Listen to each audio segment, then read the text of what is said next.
కాండము 35వ అధ్యాయము. మరియు యెరికో యొద్ద యొర్దానుకు సమీపమైన మోయాబు మైదానములలో యెహోవా మోషేకు ఇలాగు సెలవిచ్చెను. ఇశ్రాయేలీలు తాము పొందు స్వాస్థ్యములో లేవీయులు నివసించుటకు వారికి పురములను ఇయ్యవలెనని వారికి ఆజ్ఞాపించుము. ఆ పురముల చుట్టూనున్న పల్లెలను లేవీయులకు ఇయ్యవలెను. వారు నివసించుటకు ఆ పురములు వారివగును. వాటి పొలములు వారి పశువులకును వారి మందలకును వారి సమస్త జంతువులకును ఉండవలెను. మీరు లేవీయులకు ఇచ్చు పురముల పల్లెల ప్రతి పురము యొక్క గోడ మొదలుకొని చుట్టూ 1000 మూరలు, మరియు మీరు ఆ పురముల వెలుపల నుండి తూర్పు దిక్కున 2000 మూరలను, దక్షిణ దిక్కున 2000 మూరలను, పడమటి దిక్కున 2000 మూరలను, ఉత్తర దిక్కున 2000 మూరలను కొలవవలెను. ఆ నడుమ పురముండవలెను.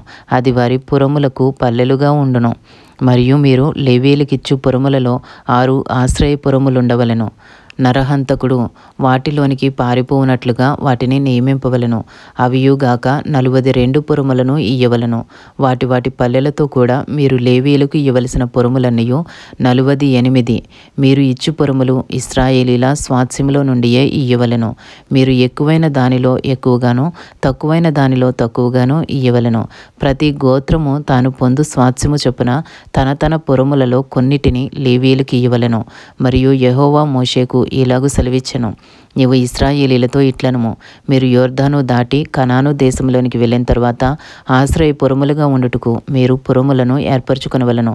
పొరబాటున ఒకని చంపినవాడు వాటిలోనికి పారిపోవచ్చును. తీర్పు పొందుటకై నరహంతకుడు సమాజమునెదుట నిలిచి వరకు వాడు మరణశిక్ష నొందకూడదు. కనుక ప్రతిహత్య చేయువాడు రాకుండా అవి మీకు ఆశ్రయపురములుగా ఉండును.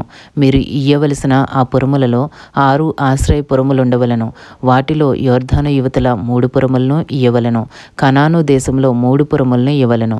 అవి మీకు ఆశ్రయపురములుగా ఉండును. పొరపాటున ఒకని చంపిన ఎవడైనను వాటిలోనికి పారిపోవునట్లు ఆ 6 పురములు ఇశ్రాయేలీలకును పరదేశులకును మీ మధ్య నివసించి వారికి ఆశ్రమై ఉండును. ఒకడు చచ్చునట్లు వానిని ఇనుప ఆయుధములతో కొట్టువాడు నరహంతకుడు. ఆ నరహంతకునికి నిశ్చయముగా మరణశిక్ష విధింపవలెను. ఒకడు చచ్చునట్లు మరియొకడు రాతితో వాని కొట్టగా దెబ్బ తినినవాడు చనిపోయిన ఎడల కొట్టినవాడు నరహంతకుడగును. ఆ నరహంతకుడు నిశ్చయముగా మరణశిక్ష నొందును.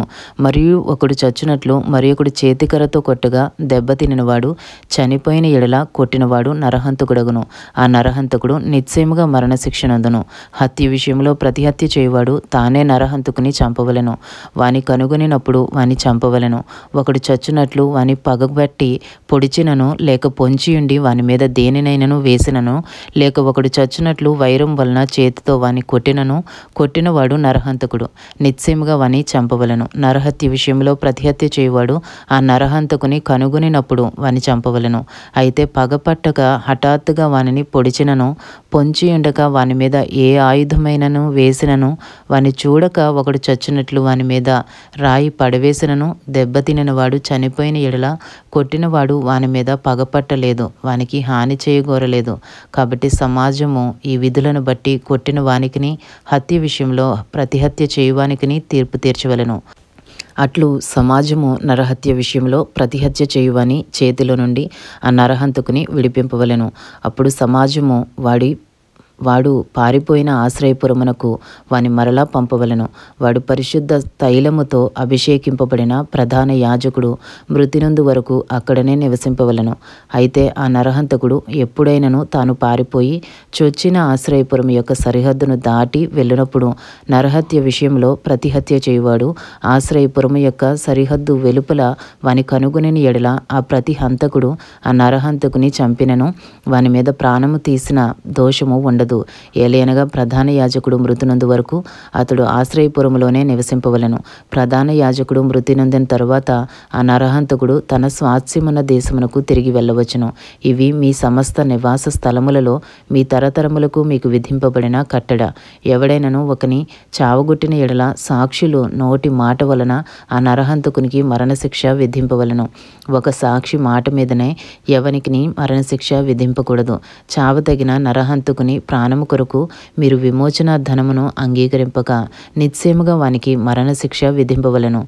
మరియు ఆశ్రయపురమునకు పారిపోయిన వాడు యాజకుడు మృతి నొందక మునుపు స్వదేశమందు నివసించినట్లు వాని చేత విమోచన ధనమును అంగీకరింపకూడదు. మీరుండు దేశములు అపవిత్రపరచకూడదు.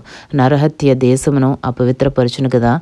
దేశములో చిందిన రక్తము నిమిత్తము చిందించిన వాని రక్తం వలననే ప్రాయశ్చిత్తము కలుగును గాని మరి దేని వలనను కలుగదు.